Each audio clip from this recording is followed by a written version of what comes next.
चलो अब हम इस काव्य को अच्छे से समझते हैं, ठीक है। धरती की शान तू, भारत की संतान, तेरी मुट्ठियों में बंद तूफान है रे।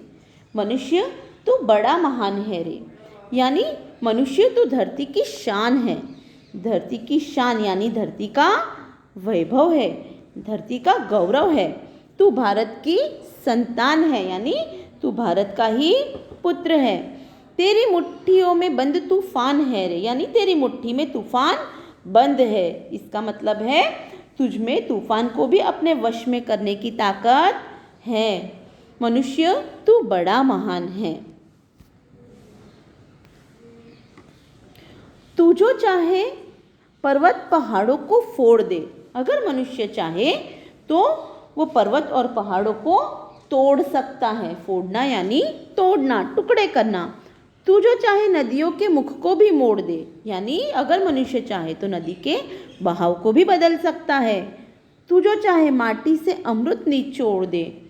निचोड़ना यानी दबाकर उसका कस निकालना, यानी अगर इंसान चाहे तो माटी में से यानी मिट्टी में से अमृत भी निचोड़ सकता है। तू जो चाहे धरती को अंबर से जोड़ दे, यानी अगर इंसान चाहे तो इस धरती को अंबर यानी आकाश से जोड़ सकता है। अमर तेरे प्राण मिला तुझको वरदान, तेरी आत्मा में स्वयं भगवान है रे, यानी तुझे अमरता का वरदान मिला है। तेरी आत्मा में स्वयं परमात्मा बैठा हुआ है।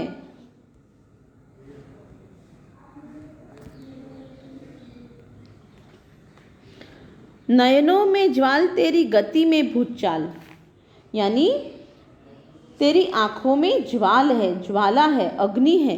तेरी गति में भूचाल है, यानी तेरी रफ्तार भूकंप ला सकती है। तेरी छाती में छिपा महाकाल है रे। महाकाल, महाकाल यानी शिवजी का भयंकर रूप, भगवान शिवजी का संहारक रूप है वो। तेरी छाती में छिपा महाकाल है रे, यानी तेरे ही अंदर शिवजी का एक भयंकर रूप जो महाकाल के नाम से प्रसिद्ध है वह छिपा हुआ है। पृथ्वी के लाल तेरा हिमगिरी सा भाल, यानी हे पृथ्वी के पुत्र, लाल यानी पुत्र, बेटा, तेरा हिमगिरी सा भाल, हिमगिरी यानी हिमालय, और भाल यानी ललाट, यानी तेरे पास हिमालय जैसा ऊंचे दर्जे का दिमाग है। तेरी भ्रुकुटी में तांडव का ताल है, यानी भ्रुकुटी यानी भौहें, हमारी आँख के ऊपर जो भौहें होती है ना, वो क्रोधित जब क्रोधादि में भौहों को तिरछी करना। तेरी भ्रुकुटी में तांडव का ताल है, यानी तेरी भौहें क्रोध में तिरछी हो जाए तो उसका असर शिवजी के तांडव के ताल जैसा होगा, है ना। निज को तू जान, तेरा जरा शक्ति पहचान। निज यानी खुद को, स्वयं को तू पहचान पहले। तेरे अंदर इतनी सारी शक्ति छुपी हुई है, उसे तू पहचान।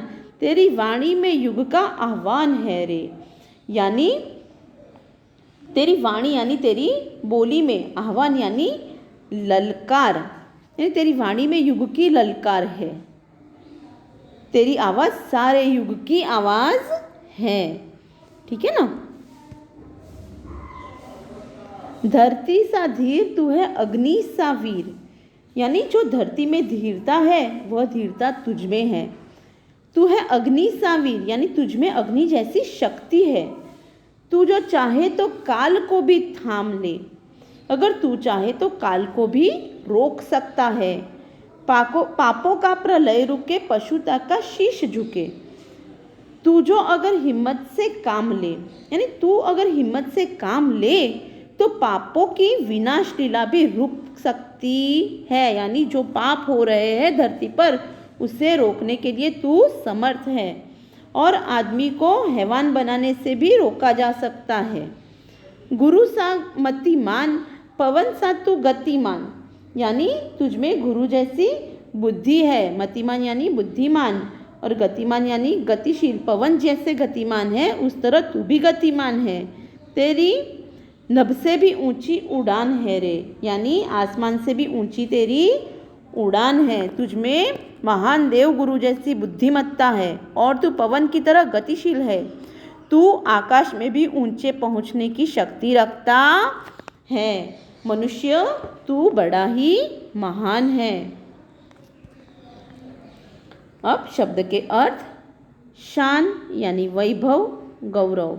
मुख यानी प्रवाह, वહેણ, ગુજરાતીમાં વહેણ કહેવાય। ધરતી એટલે પૃથ્વી, ધરા। અંબર यानी आकाश, नभ। ज्वाल यानी अग्नि। भूचाल यानी भूकंप। भाल यानी ललाट, कपाल। भ्रुकुटी यानी भौं। काल यानी समय। मतिमान यानी बुद्धिमान। ठीक है ना। अब सभी को काव्य अच्छे से समझ आ गई होगी, है ना।